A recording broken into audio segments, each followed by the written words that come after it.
En résumé, une installation agrivoltaïque, c'est pas une centrale électrique. C'est une installation agricole, c'est un outil agricole. Ça ne vient pas en substitution de l'activité agricole, ça vient en complément, ça vient protéger l'activité agricole et lui permettre de se développer, de se maintenir et se développer. C'est pas un vecteur d'artificialisation des sols. On ne vient pas artificialiser, on ne vient pas bétonner, on vient installer des pieux battus dans le sol pour maintenir finalement les structures. Et surtout pas, quand on parle d'installation agrivoltaïque d'élevage, c'est surtout pas une installation solaire classique au sol. Une installation agrivoltaïque, c'est vraiment une installation qui va être développée au-dessus des élevages pour, comme on le disait juste avant, apporter un service et garantir le maintien de cette activité et même son développement. Le premier enjeu du point de vue des éleveurs auquel on s'adresse, c'est l'impact du stress thermique sur le bien-être animal en premier. Donc les éleveurs sont très conscients de cet impact et de l'ampleur de la problématique qui ne fait malheureusement que s'empirer à cause du réchauffement climatique.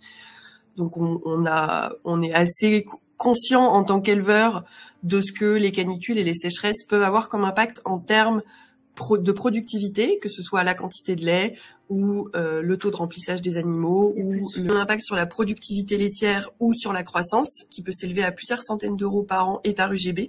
On va avoir des impacts sur la fertilité, sur des problèmes métaboliques, une incidence sur la santé de la mamelle et sur la santé reproductive des animaux et on va également avoir un impact sur la longévité des animaux. La première inquiétude qui revient régulièrement, c'est l'inquiétude concernant l'impact de la solution agrivoltaïque sur les rendements agricoles. Que cherche à faire Sunagri avec une solution d'eux-mêmes mobile, très surélevée, toujours à plus de 80 cm au-dessus du garrot des bêtes, par exemple, et qui va être pilotée de manière agronomique.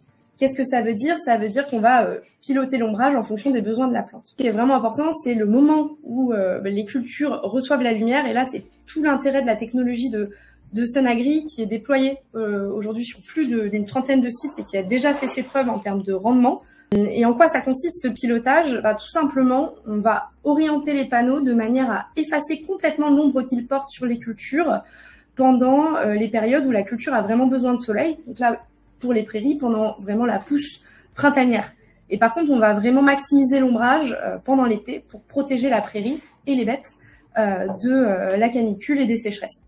Donc une des inquiétudes qu'on a pu entendre de la part des éleveurs, c'était que cette installation, même si elle peut apporter des revenus financiers, allait amener des contraintes supplémentaires. Donc il s'agit ici d'expliquer la conception telle qu'elle est imaginée par Sunagri et la philosophie de Sunagri. C'est réellement une co-conception des structures avec les agriculteurs et ici les éleveurs. On est en mesure de proposer plusieurs types de structures adaptées à l'usage. Ici on est sur les prairies permanentes en fauche et en pâture. Donc on va proposer une structure adaptée plutôt aux petites fermes qui ont du matériel de petite taille, avec un interrang d'environ 7 mètres. Ces panneaux qui sont donc mobiles et pilotables par l'éleveur comme par l'algorithme agronomique, qui va donc permettre de maintenir la fauche telle qu'elle est effectuée actuellement. On va avoir une deuxième structure qu'on peut proposer à destination des fermes qui vont avoir des équipements de plus grande taille, avec un interrang plus grand. On va également tout à fait prêter attention à l'usage agricole sur les 30 années d'exploitation de la structure, en faisant attention à laisser des espaces pour les abreuvoirs, pour éventuellement pouvoir continuer le pâturage tournant dynamique, la possibilité qu'il y ait des clôtures tournantes, qu'il y ait des zones de contention. Et on prête attention à la dimension des tournières pour le maintien des pratiques culturelles.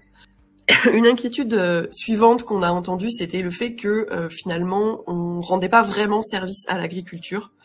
Du coup, chez Sunagri, c'est vraiment une philosophie d'affirmer et d'assumer que notre structure, elle a une fonction agricole avant tout. Le premier service agricole que notre structure rend, c'est la protection contre le stress thermique. Et ce stress thermique, il a un fort impact financier. et pouvoir avoir de l'ombrage au pâturage sur plusieurs hectares dans une ferme, ça va nous permettre d'augmenter la production laitière et également le gain moyen quotidien. La quatrième inquiétude qui revient souvent, ce serait que le dispositif agrivoltaïque ne profiterait qu'aux propriétaires terriens, aux industriels, aux énergéticiens, mais pas du tout à l'exploitant agricole, que ces derniers risqueraient de se faire déposséder de leurs terres au profit d'énergéticiens qui achèteraient du foncier agricole en masse, et que faisant cela, ça participerait à la spéculation foncière. Donc ça, c'est des inquiétudes légitimes et qu'on a vraiment en tête chez Sonagri. On a pris le parti de privilégier l'agriculteur exploitant dans la répartition du revenu généré par le dispositif. Alors déjà, ce dispositif, évidemment, il ne coûte rien à l'éleveur. Il est 100% financé par la vente d'électricité produite par le dispositif sur les marchés. Et cette vente d'électricité permet de générer une rémunération qui va compléter le service agricole dont parlait Julie et qui est également source de revenus pour l'éleveur. On a une inquiétude qui est souvent entendue, c'est sur l'impact paysager de ces structures. Donc, est-ce que ça va défigurer les campagnes? Est-ce qu'il y aura des clôtures de 2 mètres partout? Donc, sur la trentaine de projets déjà en fonctionnement de Sonagri, on a une forte expérience sur l'insertion paysagère. On commence déjà par choisir vraiment avec les agriculteurs des parcelles avec des critères d'insertion paysagère. Donc on va évidemment pas aller chercher les parcelles à proximité des habitations, du voisinage, des parcelles de petite taille. Ça, on insiste chez Sonagri, on préfère faire plusieurs projets dans plusieurs fermes de petite taille qu'un grand projet quelque part.